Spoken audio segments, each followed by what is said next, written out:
Greetings everyone, I'm Endcards the second, and welcome to definitely my most personal video I've ever made, and might be actually the most personal video I'll ever make. As you know, on this channel I'm trying to be pretty private, pretty anonymous, but this time I just felt like sharing. So yeah, this will be a very long, very rambly video. I'm just going to put some gameplay in the background so you have something to look at. I don't feel like editing in stock images or something like that to match what I'm saying, because this is just a hobby for me. It doesn't pay the bills, so I don't feel like spending too much time on a single video. So yes, it's going to be a very personal video, and let me know if you guys are interested in that kind of thing. Maybe I can do more in the future, probably less private than this, but nonetheless something more about my life and not just the stuff that you see on my channel 99% of the time. So the reasons I wanted to make this video is, number one, I just kind of felt like sharing.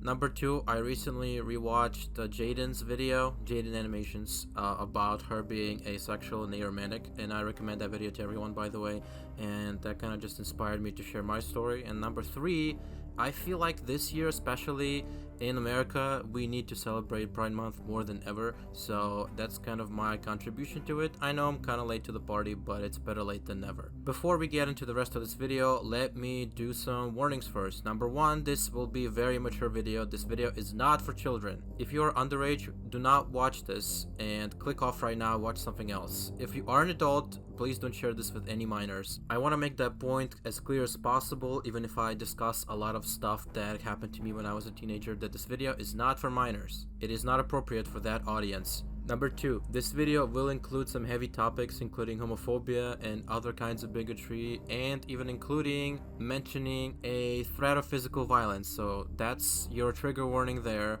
And number three, this video will mention pornography. I'm gonna call it that for now, at least, just because I don't want to get age restricted or whatever. And the tie of the hand kind, if you know what I'm saying. Just put those two in the reverse order and you will see what I'm talking about, because unfortunately it does play a big role in the story. I guess let's start at the beginning. As a child, I grew up in a very bigoted kind of household. Very conservative, very Christian. Basically that was the baseline, but despite that fact, as a kid, I've never really felt bigotry, I guess. I'll just say that all of us have it to some degree. It's just natural human instincts. Unfortunately, that was evolutionarily something that we have. Xenophobia is just natural for human beings. But as a kid, I definitely was on the lower end of bigotry, I'll just say. Even though in my society and in my household there was a lot of racism, anti-Semitism, homophobia and all that kind of stuff, I was really not perceptive to it, at least for the most part. And as a kid, maybe I thought that gay people were like, oh, weird, it's so strange, like it's kind of gross, but didn't feel animosity towards them, didn't feel like they were morally inferior or not good people or something like that. So even if someone at school would, I don't know, say the N-word when talking about a black person, even if it's in a video game, it would just make me feel icky. I'm like, you shouldn't say that, but that's kind of the baseline. And that's something I want to clarify about where I'm from specifically. The F word is pretty much just a regular swear word, which does tell you about homophobia in general. It's just like being called the F word just means like you're a bad person. That was the association there. And also, of course, this word is used to describe gay people in a demeaning way, yes. But that's just the difference there. It's more of a casual profanity insult. So just so you know, that's kind of the baseline there. Pretty much everyone in my youth used that word very liberally. And I'm not sure about now. I'm not really keeping my hand on the pulse of Ukrainian society as I used to, because it's hard to do when you're not actually living there. I'm not sure how it is these days, but in my childhood and my teenage years, I can tell you for sure that that was pretty much a normal thing. And about my household specifically, it was very anti-Semitic and homophobic, and anti-Semitic in almost a neo-Nazi way. I'll let you know in advance.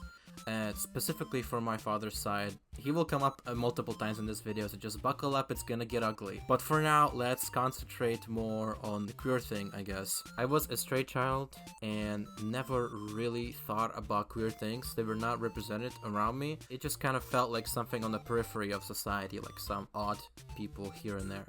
Nothing really that I've encountered personally. When it comes to my culture, I can't recall a single instance of any queer representation in like history or or arts, anything like that. The closest thing that comes to mind is the most prominent Ukrainian writer has drawn a lot of nude male figures, but even then that doesn't really mean anything. That's like a stretch even to say that much. There's a lot of other motifs in our culture that I am familiar with. For example, there's this motif of if you sign up to be a Russian soldier, it's like a moral failing. It's kind of a tragedy because Ukraine has been occupied by Russia for like many centuries and multiple separate instances of it. And you could sign up to be a Russian soldier, and that was like a sad thing to happen to someone. I know that's not really relevant to the video. I'm just saying that as like, I know these things. I'm very familiar with my culture in that way. Things that come up in stories and art and culture in general.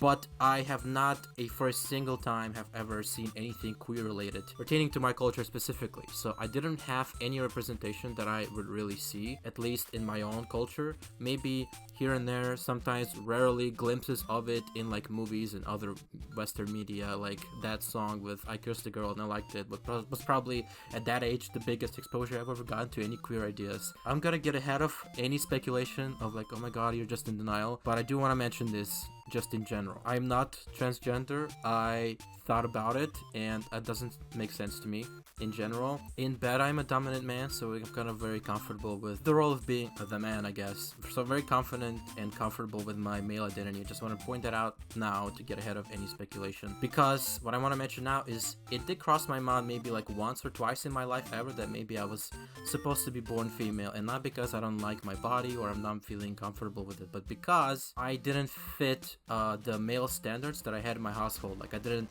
match up to them. My dad always wanted to be into sports and into cars and more masculine things, and I was not into those things. I guess the most male boy oriented things I was into as a kid was like superheroes and action cartoons and movies, dinosaurs, I guess. That's really it. I never liked the idea of like drinking alcohol and hanging out with like hot women and driving cars and playing sports. That was never my thing. So I can empathize with my dad in that aspect. Like he couldn't share those passions that he had with me, but it was always framed as like, this is a manly thing. You should be interested in this because you're a boy. If you're not interested in this, something is wrong with you.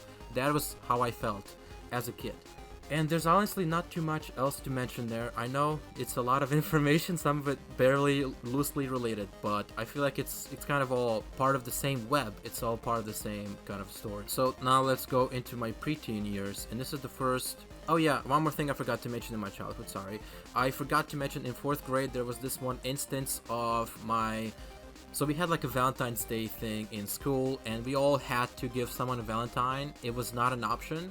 At that point, I was just not crushing on any girl. I was just not interested in any girl at that point, at that moment in 4th grade. And so I just felt like, well, I guess I'll do like a friend Valentine. Like it's not love, it's like friendship, and give it to my male friend. And people thought that I was gay because of that.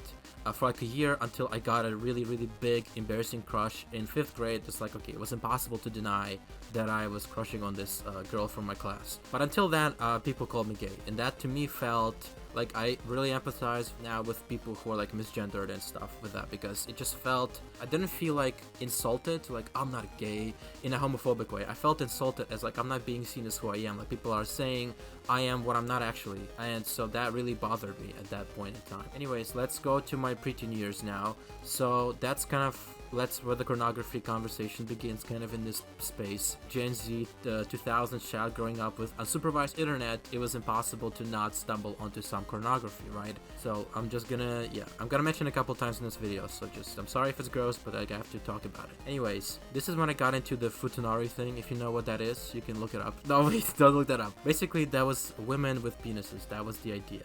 So that's kind of at that age when I figured out that I was attracted to penises, basically. And it was only in that way. So by the way, just want to mention this really quick.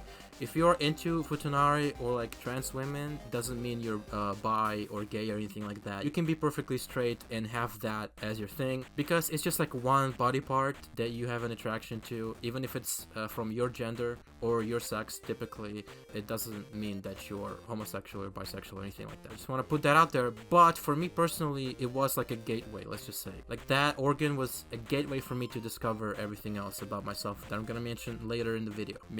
And I remember like my classmates, someone would in my class show me pornographic pictures of like women, naked women with vaginas, and I was just never into it that much. Like vaginas to me didn't really seem very attractive. I wasn't like disgusted by them, but they looked weird. Like they just looked weird to me. I was not interested in them at that point in time. Still can consider myself straight, but like it's gonna branch out in the future. It's in my teenage years in high school that I really got into like, okay, this is definitely not straight at all. I wasn't conscious of it, or I was subconscious of it. I'm going to explain a little bit more later, but at that time is when I started being interested into trap stuff, and that's a very outdated term by this point, so you're probably more familiar with the term femboy. So I would justify it to myself by thinking, well, they look like women, right? So it doesn't count, like it's not gay. But I mean, I went out of my way to look for this material specifically, knowing that it's male characters. Even though they appear female, they're still male. So you know, that was like a big thing I was into back then. I still like fanboys though, just to clarify. But yeah, that was really the point where I started questioning things about myself as well, because I remember speaking to my friend, kind of like to reassure myself, like, okay, I'm into this thing, but that doesn't make me gay though, right? That was my idea. And the reason why I was so scared is because earlier, sorry, I'm jumping between chapters here, but in the preteen years, at some point, out of complete curiosity, I was still straight in my mind at that point, just remember that, I didn't think I was going to be gay at all. So I was just going to ask my dad out of curiosity, like, okay, what you would do if I was gay? That's what I asked him, the question. And what he said to me that he would beat me up and that he would not have a son anymore. And that was scary. Even though I was confident in not being gay ever, to me that was scary, to like have your father threaten you with physical violence in general. It's just, that's crazy to me. So I think this is one of the main reasons why it took so long for me to kind of accept myself. Really quick, I'm gonna throw this into here. It's okay to be a late bloomer. I was feeling shame for a long time because of that. Like I felt I was so late to the party. I was feeling embarrassed. I was feeling stupid that it took me so long to figure it out. But don't worry, some people figure this out when they're like 50 years old. And nothing against I'm not saying that as a demeaning way, like, oh, you took so long. No, what I'm trying to say, the point of my message is it's okay to take your time. It's not weird. You're not stupid. It's nothing to be ashamed of or embarrassed by if you're a late bloomer, quote unquote. Like you don't have to be figuring this out when you're a kid, when you're a teenager, or when you're like a young adult in like 18, 19 years old. It's okay to figure this out later in life.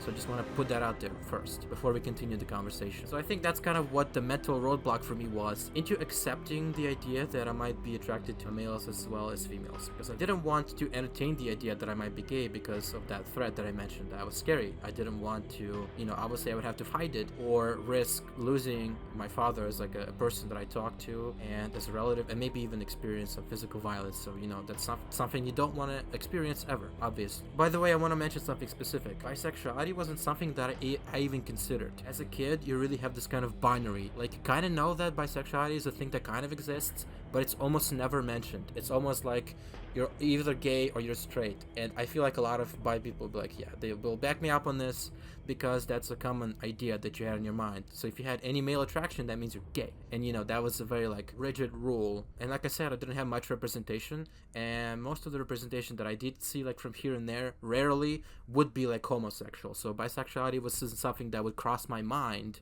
at that point. And then sometime way later in life, in like 20, or I'm not sure, I'm kind of confusing dates very often because I was born in 2001. So when I remember something from like when I was 12, right, I might be thinking, well, maybe it was 2012, not I was 12. So I'm confusing years and dates like that because my age is very close but not exactly the same. But anyways, that's kind of like 19, 20, or 21, something in that area, year or age wise. I don't remember. I can dig up the information to be more specific, but I don't think it really matters. But that's kind of like the first time I was exposed to, sorry to bring it up again, but it was hentai, and it was a male character naked. And when I saw it, it's the first time that it clicked into me, like, that's actually, I'm attracted to that, and it's not feminine. Like, it wasn't a bearded, hypermasculine guy, but it was still a masculine guy.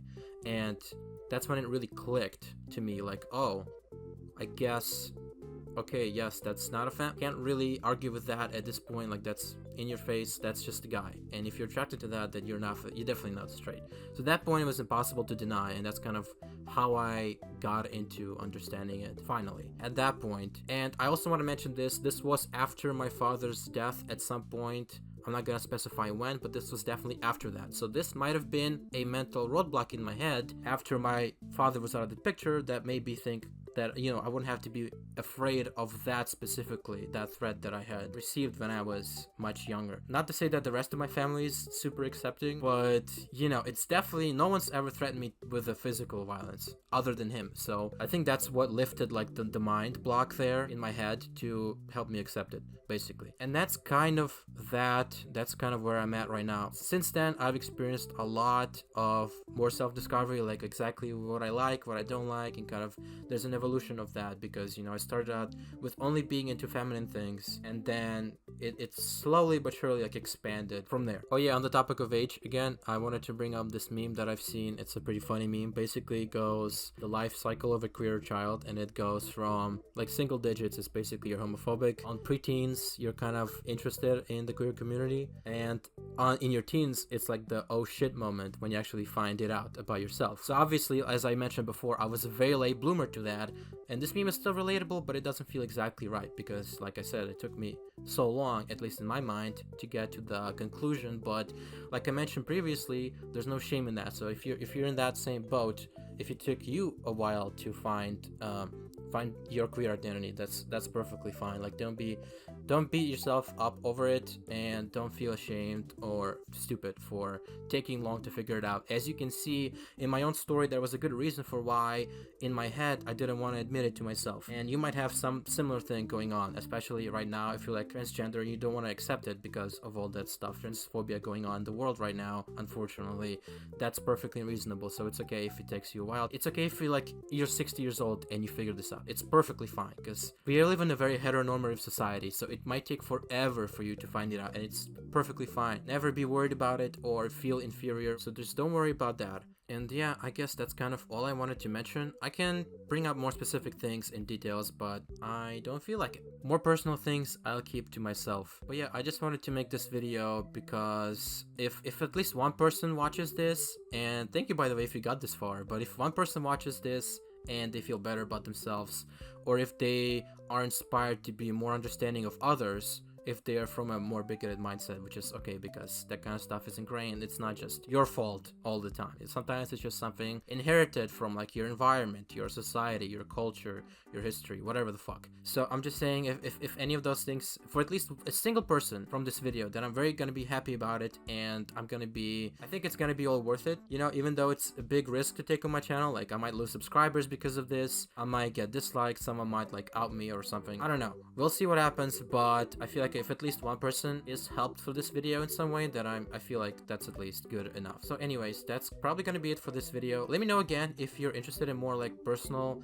life story time videos, whatever this is, in the future. I probably will not be doing many of those, but I just felt like this was appropriate to do right now. So anyways, that's probably gonna be it for now. Let me know what you think of this video in the comments, and don't forget to smash subscribe, ring my bell, and as always, stay. Oh yeah, happy Pride Month, I forgot to mention.